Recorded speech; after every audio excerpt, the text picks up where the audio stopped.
Point blank range లా వాడిని నిలబెట్టేసిన sir. 5 సెకండ్లలో బేడిలేసి వాడిని మీ ముందు నిలబెట్టిస్తుంటి. బద్మాష్ యాడికెళ్ళొచ్చిడ్డా మొండి నానిగాడు బాంబేసిండు. వాడు దొరికినట్టే దొరికి తప్పించుకుంటూ ప్రతిసారి మనల్ని ఫూల్స్ చేస్తున్నాడు. సార్ సార్ సిద్ధార్థ లైన్ లో ఉన్నాడు సార్. ఏయ్, నా వరలక్ష్మిని ఏం చేసావు? ఇంకా ఏం చేయలేదు. అసలు ఏం చేయాలనుకుంటున్నావు? కూర వండుకొని తినేద్దాం అనుకుంటున్నాను. ఏంటి ఆ పిచ్చి ప్రశ్న? వరలక్ష్మిని ఏం చేద్దాం అనుకునేది నువ్వు తీర్చే నా డిమాండ్లు పట్టి ఉంటుంది. ఏంటా డిమాండ్స్? వరలక్ష్మి అంటే నీకు ఇష్టమా? ఇష్టమా? ప్రాణం రా. అయితే మీ ఇద్దరు తిరిగి పీటల మీద కూర్చోవాలంటే నేను చెప్పిన పనులు చేయాలి. చెప్పు, ఎవరు నేసేయమంటావు? ఏ మినిస్టర్ నేసేయమంటావు? ఏ పోలీస్ ఆఫీసర్ నేసేయమంటావు? లేకపోతే సీఎంని వేసేయమంటావా? కేసేయడాలు మనకో లెక్క కాదు. దొమ్మీలు అల్లర్లు ఎలాంటివైనా చిటికలో చేసేస్తా. నాంపల్లి స్టేషన్ ని పేల్చేయమంటావా? లేదా బేగంపేట ఎయిర్పోర్ట్ ని కూర్చేయమంటావా? చెప్పు, నా వరాన్ని పెళ్ళాటం కోసం ఎంత అగ్గైనా పుట్టిస్తా. అవన్నీ నువ్వు ఎప్పుడు చేసావు కదా పప్పు. కొత్తగా ఏమైనా ట్రై చేద్దాం. సరే, ఏం చేయమంటావో చెప్పు. రాజకీయాలంటే ప్రజలకు సేవ చేయటం. నా డిమాండ్ కూడా అదే. ఏ ప్రజలకు నువ్వు వాగ్దానం చేసి నెగ్గావు, ఎవరికి అందాల్సిన సహాయం వాళ్ళకి అందకుండా నువ్వు మింగావు, వెంటనే వాళ్ళ దగ్గరికి వెళ్ళి ఆదుకోవాలి. లేకపోతే నీ పదవ కన్నా ప్రాణం కన్నా ఎక్కువైన వరలక్ష్మిని. ముందు నేను చెప్పేది విను. నువ్వు 10 కోట్లు అడుగు, 10 కోట్లు ఇస్తాను. 10 కాంట్రాక్ట్లు అడుగు, ఇప్పిస్తాను. శంషాబాద్ దగ్గర 50 ఎకరాలు అడుగు, అది ఇప్పిస్తాను. లేదా గచ్చిబౌలి దగ్గర ఐటీ పార్క్ పెట్టుకుంటాను అను, ఓ 500 ఎకరాలు ఇప్పిస్తాను. మీ స్టూడెంట్స్ రాజకీయాల్లోకి రావాలంటున్నావు కదా, ఓ 50 సీట్లు ఇప్పిస్తాను. సరేనా? కానీ ఇదొక్క డిమాండ్స్ అయ్యా. ప్రజలకు సేవ చేయాలంటావు, వాళ్ళకి ఇచ్చిన వాగ్దానాలు నెరవేర్చాలంటావు. అవి నా వల్ల కాదు. పప్పు, నా డిమాండ్లు వెంటనే తీర్చకపోయావో ఈసారి ఫోన్ చేయి. నా పని నేను చూసుకుంటాను. సరే, ఒక్కసారి నా వరతో మాట్లాడించు.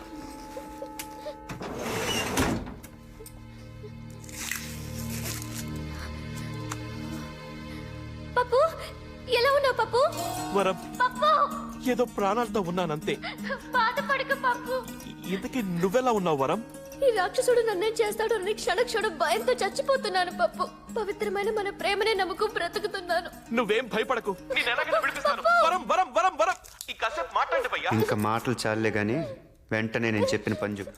హలో హలో హలో సార్, వీడు ఉట్టి ఖల్నాయకే కాదు, వీనికి సూపర్ తెలివితేటలు ఉన్నాయి. అరే, వీడిని ట్రాప్ చేద్దామంటే దొరుకుతానే లేడు. వీడు యాడ్నుంచో టెలిఫోన్ పోల్లకెళ్ళి మాట్లాడుతున్నాడు. సార్, వాడి డిమాండ్లన్నీ తీర్చాలంటే కనీసం మనకు 100 కోట్లనే కావాలి. ఎంత ఖర్చైనా పర్వాలేదు సార్, రాష్ట్రం అసలే లోటు బడ్జెట్లో ఉంది. ఆ కోరికలన్నీ తీర్చాలంటే మీరు తిన్నదంతా కక్కాలి. కక్కుతాను. నా వరం కోసం మింగిందంతా కక్కుతాను.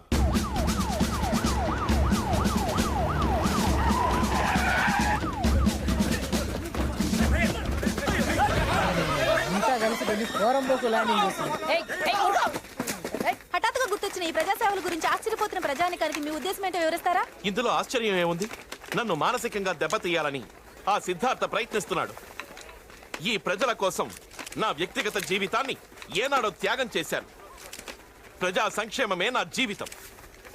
ఇక చేతలకే కాని మాటలకు సమయం లేదు. వరలక్ష్మి కిడ్నాప్ కి సిద్ధార్థ చేసిన డిమాండ్ ఇదేనని, అతనికి భయపడే మీరు ఇదంతా చేస్తున్నారని జనం అనుకుంటున్నారు.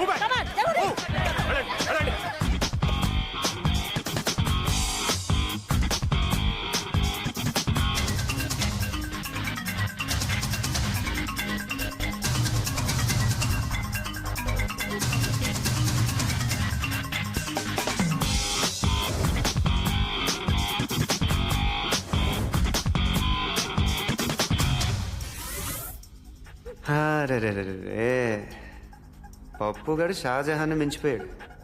ఆయనేమో తాజ్మహల్ కట్టాడు, ఈడేమో నీకోసం 100 ఇళ్ళు కడుతున్నాడు. బో,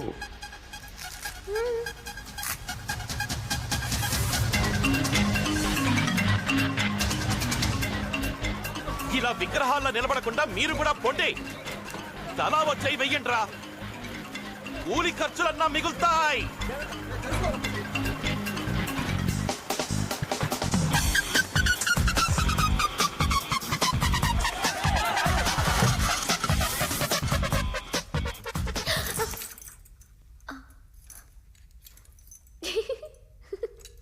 పప్పుగాడి కళ్ళకి వచ్చాడా? కాదు, నువ్వు వచ్చావు. పార్టీ మార్చావేంటి? కల్లో నువ్వు మా పవిత్రమైన ప్రేమని అర్థం చేసుకుని ప్రేమికుల్ని విడదీయడం తప్పని తెలుసుకుని మా ఇద్దరికి దగ్గరుండి మరీ పెళ్లి జరిపించావంట. అక్షింతలు వేసావంట. అంత మంచి చేసిన నీకు బంతిలో పక్కన కూర్చుని నేనే అన్నం తినిపించానంట. ఇందులో ఒకటి బాగుంది నాకు. మా పెళ్లి జరిపించడమా? నాకు అన్నం తినిపించడం. అవును, బాగానే ఉంటది. కొంచెం ఈ బేడీలు తీస్తావా? పనుంది. ఏ? అబ్బా, అన్నీ చెప్పాలా నీకు? ఛ, దురదగా ఉంది. గోకనా? దొంగ సచ్చినోడా, గోకేద్దామని ఉపచారం ఉపచారం. ఎన్ని రోజులైపోయిందో అలా గాల్లో తిరిగి. ఇదిగో తెచ్చి ఇలా దీంట్లో పడేశావు. దా బయటికి వెళ్ళి గాలిలో తిరిగొద్దాం. నిజంగానా? పిచ్చి పిచ్చి వేషాలు ఏవుగా. నీతోనా?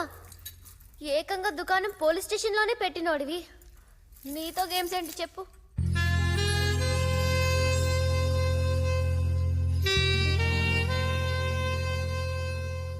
ఏంటది? మందా? అన్నీ ఇలాంటి అలవాట్లేనా నీకు? అన్నీ మంచి పనులు చేస్తే బోర్ కొడుతుంది. ఈ మాట ఎక్కడో విన్నానే. అవును, నీకు పెళ్ళయిందా? 2 పిల్లలు కూడా ఉన్నారు. అవునా? హే, అబద్ధం చెప్పకు. నీ గురించి అంతా తెలుసు నాకు. తెలిసి ఎందుకు అడుగుతావు? నీకని లూజా? అవును, ఎందుకు నిన్ను ఏ అమ్మాయి ఇప్పటిదాకా ప్రేమించలేదు?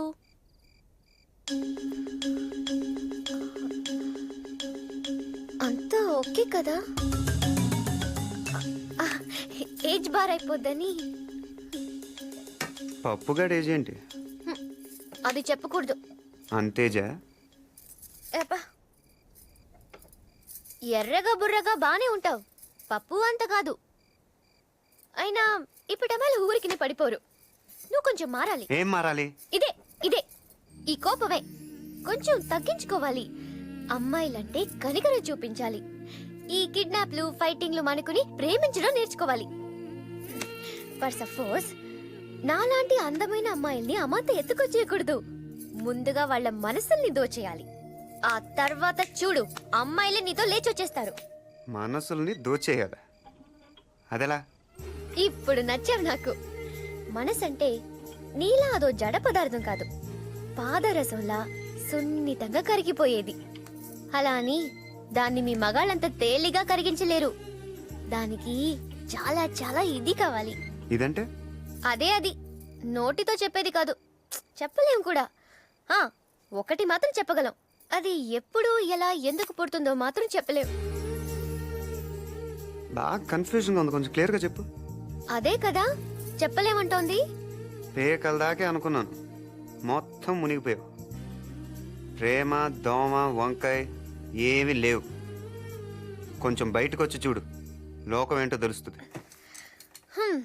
చాలానే తెలిసిందిలే. తిప్పేవు కదా నువ్వే, అన్నీ తెలుసుకున్నాను. నీలాంటి యువకులు రాజకీయాల్లోకి వస్తే మాలాంటి సామాన్యులకు ఎంత మేలు జరుగుతుందో చూపించావు బాబు. బాబు, వరదల పాలైన మా బ్రతుకులకింత నేణ్ణిచ్చావు. మా అందరి బాగు కోసం ఇంత చేశావు. నీకోసం ఏం చేయడానికైనా మేము ఎప్పుడూ సిద్ధమే బాబు. అధికారంలో ఉండి నాయకులు చేయలేని పని అజ్ఞాతంలో ఉండి మీరు చేశారు. మీ సిద్ధాంతం నక్సలిజమా? హ్యూమనిజం. ఈ విషయంలో మీరేం చెప్పదలుచుకున్నారు? నిజాయితీగా సేవ చేయి, లేదా రాజకీయాల్లోంచి తప్పుకో. మీ కార్యాచరణ మంచిదైనప్పుడు మీరు రహస్యంగా ఉండడం దేనికి? మేము టెర్రరిస్టులం కాదు అని నిరూపించేదాకే తప్పదు. రాజకీయ నాయకుల గుండెల్లో సిద్ధార్థ పుట్టించిన ప్రకంపనం పెను మార్పుకు దారి తీసేలా ఉంది. ఎంతో నేర చరిత్ర ఉన్న పప్పు యాదవ్ లాంటి వాడే భయపడి నిధుల్ని సక్రమంగా వినియోగించడంతో ఇదే దారిలో నడిచి మిగతా ఎమ్మెల్యేలు, ఎంపీలు కూడా ప్రజా సంక్షేమం పట్ల శ్రద్ధ వహిస్తున్నారు. సిద్ధార్థ హెచ్చరికకు వెనుక ఏ అదృశ్య శక్తో ఉండి నడిపిస్తోందని అన్ని పార్టీల వాళ్లు ఎలక్షన్ మేనిఫెస్టోల్ని బూజు దులిపి ఆచరణలో పెడుతున్నారు. పోచమ్మా, సార్ ఈసారి వాడు ఫోన్ చెయ్యగానే ట్యాప్ చేయండి. Okay sir. నా కొడుకు దొరకని చెప్తాను వాడి సంగతి. ఆగండి ఆగండి ఆగండి ఆగండి. ఏంటి పప్పు, పనులు మానేసి అందరూ ఫోన్ కోసం వెయిటింగా? ఏయ్ సిద్ధార్థ, నువ్వు చెప్పిన పనులన్నీ చేశాను కదా, ఇంకా నా వరాన్ని నాకు అప్పగించేయి. మూఢ వస్తే 3 నెలల దాకా ముహూర్తాలు లేవట. ఆహా, అయితే ఓ పని చెయ్యి, నువ్వు అర్జెంటుగా నీ పదవికి రాజీనామా చేసి రాజకీయాల నుంచి పర్మనెంట్గా తప్పుకో. రేయ్, ముక్కలు ముక్కలుగా నరికి పోగులు పెడతాను. వింటున్నాను కదా అని మీటింగ్ పెడుతున్నావా? ఓ ఓ, ఓ, గొంతు మారుతుందేంటి? ఆ? అది కాదయ్యా సిద్ధార్థ. ఇప్పుడు నా పదవితో నీకొచ్చిన ఇబ్బంది ఏంటి చెప్పు? ఇబ్బంది నాకు కాదు, జనానికి. మా నలుగురిని లోపలికి పంపించేస్తే పని అయిపోద్ది అనుకున్నావు కదా. అప్పుడే ఏమైంది పప్పు, ఇప్పుడు చూద్దుగా. ఇన్నాళ్ళు నేను ఒక్కడే నీకు శత్రువుని. ఇప్పుడు నాలాంటి వాళ్ళు వందలు వేల కొద్దీ పుట్టుకొస్తారు. రాయ్ నిన్ను. ఇలాంటి రాజకీయ గూండాల్ని తరిమి తరిమి కొడతాం. ఆడు మనందరిని అవలేగాలం చేసి ఈ చుట్టుపక్కలకెళ్ళి మాట్లాడుతున్నాడంట. మీరు కంటిన్యూ చెయ్యండి. సిద్ధార్థ, సరే అలాగే చేద్దాం. నా పదవి పోయినా నా వరం నాకు దక్కితే చాలు. కానీ గో గో గో అందరూ ఊరుకుండ్రి. ఆ మెగాఫోన్ ఇటు.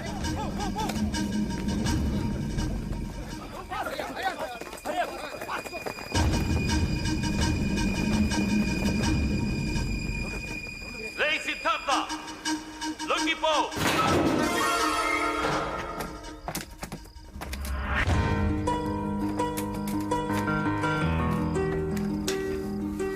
వరం,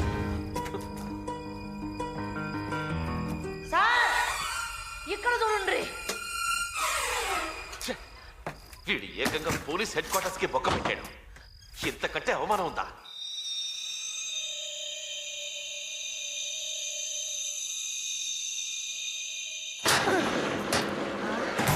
సహా తనకు తానుగా కోర్టులో లొంగిపోకుంటే, బాంబు బ్లాస్ట్ కేసులో జైలు నుంచి తప్పించుకున్న కేసులో, వరలక్ష్మిని కిడ్నాప్ చేసిన కేసులో అతన్ని మోస్ట్ వాంటెడ్ క్రిమినల్ గా భావించి అతని మీద షూట్ ఎట్ సైట్ ఆర్డర్స్ జారీ చేస్తామని హైకోర్టు ఇవాళ హెచ్చరించింది.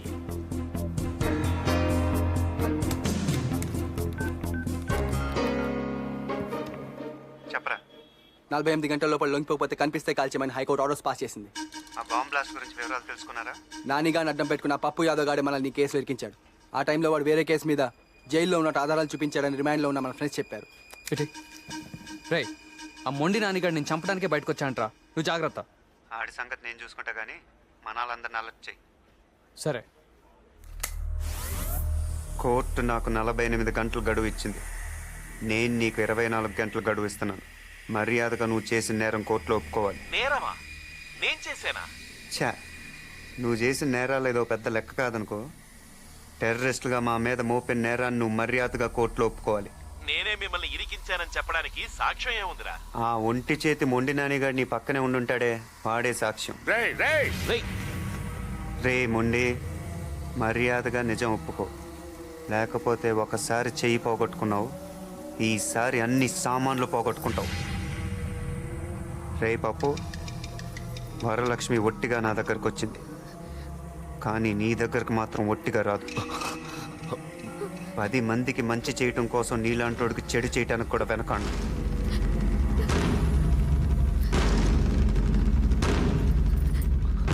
బాబా, హలో. ఇంకా నేను ఆగలేను. ఆడి తల తీసుకొస్తా. రేయ్ ఆగరా. వాడు మనకి దొరకడం సంగతి అలా ఉంచు. నువ్వు గనక వాడికి దొరికిపోతే మొత్తానికే ప్రమాదం. వద్దు బాబా, నేను జైలు నుంచి వచ్చింది నీ కళ్ళలో భయం చూడ్డానికి కాదు, ఆనందం చూడ్డానికి. నేను వెళ్తాను. రే బావ, జాగ్రత్త. అలాగే, నువ్వు జాగ్రత్త. ఇందాక ఫోన్లో పప్పుతో ఏమన్నావు? మర్యాదగా కోర్టులో లొంగిపోమన్నాను. తర్వాత ఇంకేమన్నాను? అంతే కదా. లేదు లేదు, తర్వాత ఓహో, అదే నీ సరదా. ఒప్పుకోపోతే వరలక్ష్మి ఒట్టిగా రాదన్నాను. అంటే 6వ క్లాస్ పాస్ అయ్యావు, ఆ మాత్రం తెలీదా? ఇదే మాట 6వ క్లాస్ పాస్ అయ్యా, ఇది వరకు ఎప్పుడూ అన్నావు.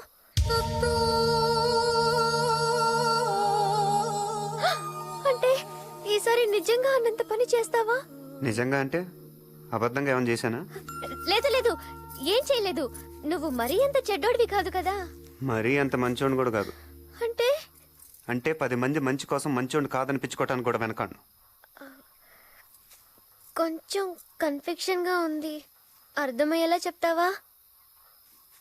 ఇప్పుడు నన్నేం చేస్తావు? నువ్వు అనుకున్న పనే చేస్తాను, దానికోసమే చూస్తున్నా.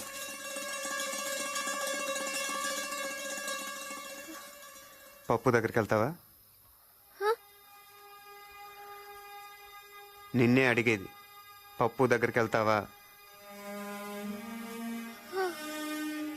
ఓసారి అటు చూడు.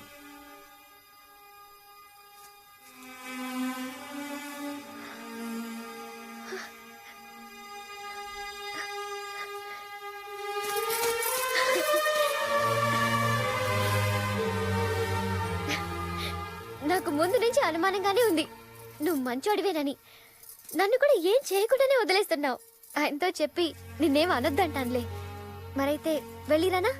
జాగ్రత్త. మీ ఫ్రెండ్స్ అందరినీ అడిగానని చెప్పు. హ్మ్? ఇప్పటికైనా ఒప్పుకుంటావా ప్రేమ ఎంత గొప్పదో? ఏదో చెప్తుంటావు, ప్రేమ దోమ వంకాయ ఇవేగా. చూసావా దాని పవర్ ఏంటో? నీలాంటోని సైతం మార్చేస్తుంది. అయినా అసలు నువ్వు ప్రేమ అనేదే లేదంటావు కదా. ఒప్పుకుంటున్నాను వరలక్ష్మి, ప్రేమ అనేది ఉంది. మరెక్కడో లేదు, ఇక్కడే నిలువెత్తు రూపంలో నీలోనే కనిపిస్తుంది. నీ ప్రేమను చూసి అందరూ గర్వపడాలి వరలక్ష్మి, జాలి పడకూడదు. పప్పు యాదవ్ ఒక గూండా, ఒక రౌడీ. ఇవాళ అతను చేసే తప్పులకు అతను ఒక్కడే బాధ్యుడు. రేపు అతను చేసుకుంటే నువ్వు కూడా భాగం పంచుకోవాల్సి వస్తుంది. నీలాంటి అమాయకులు ఆ గుండాలకు బలైపోయినా మా లక్ష్యం నెరవేరినట్టే. ఒక్కసారి ఆలోచించి వరలక్ష్మి, కావాలంటే మీ ఊళ్ళో మీ బామ్మ దగ్గర నేను వదిలిపెడతాను. గోదావరి దాటొచ్చిందండి, గోదావరి అంత లోతుగా ఆలోచించు.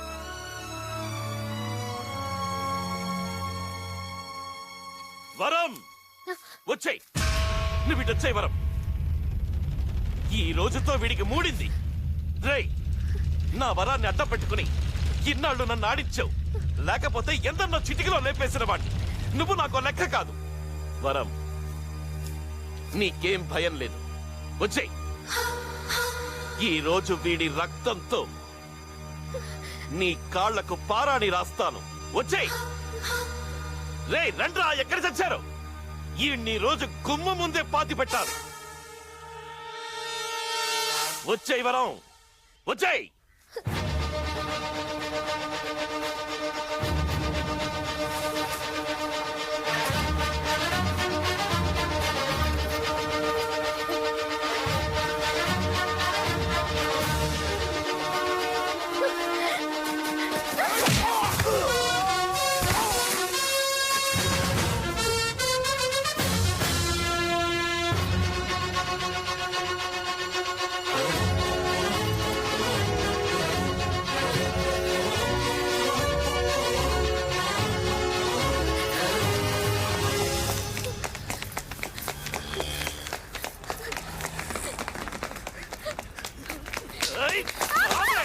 ఎక్కడికి పోతావు?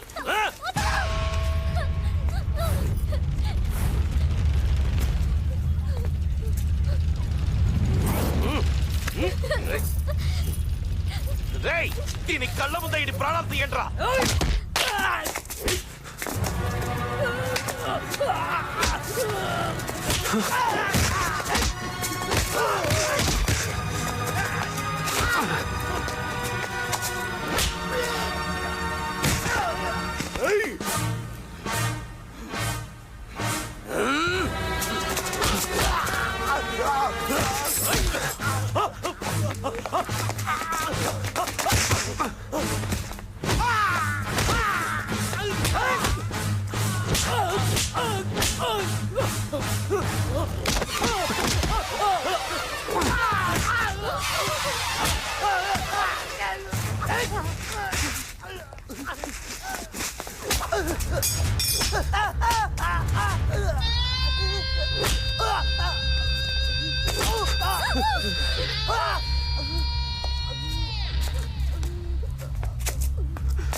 Hey, what the?